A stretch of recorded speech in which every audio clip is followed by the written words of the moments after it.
आलू परोटा संगे रायता तो सब बेले खाई किंतु आलू परोटा संगे एमती चटनी खाई कि चलतु आज आम बनैबा। नमस्कार ओडिशा, आशा करछि समस्ते भलर थिबे। प्रथमे सिझा आलू रे आपण पियाज अदा मसला छोट छोट करके कंचा लंका धनिया पत्र जदि आपण पाखरे अछि धनिया पत्र मध्ये ऐड करिवे। मो पाखे नथिला तेणु करी मो ऐड कर नथिली। आ मु टिके खट्टा लगबा पे लेंबू मध्ये ऐड करथिली। आउ गुटी मु सीक्रेट इंग्रेडिएंट्स ऐड करथिली जोटा कि होछि मैजिक मसला बा मैगी मसला। सेटा आपण आलू स्टफिंग रे ऐड करिवे, बहुत ही फ्लेवरफुल लागि थाए।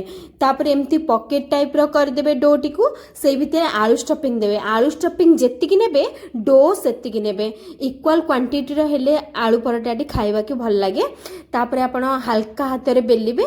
चलंतु एबे आमे चटनी करबा। चटनी पाई टमाटो सुखिला लंका आउ रसुण को आपण फुटई देबे टिके समय पाई पानी रे।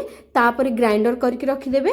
तापर गोटे कड़ाई रे तेल छोट छोट काटिकी रसुण काटिथिबे एवं जो मिक्सचर टाकू करथिले सेटा को पकेबे। लूण सुखिला लंका पकेकी ताकू कलर चेंज होला पर्यंत घांटीबे। वर्तमान देखन चटनी हो जाइछि, आलू परोटा मध्ये हो जाइछि। आपण थरे ट्राई करंतु केमिते लागिला मते निश्चित कमेंट सेक्शन में जणैबे।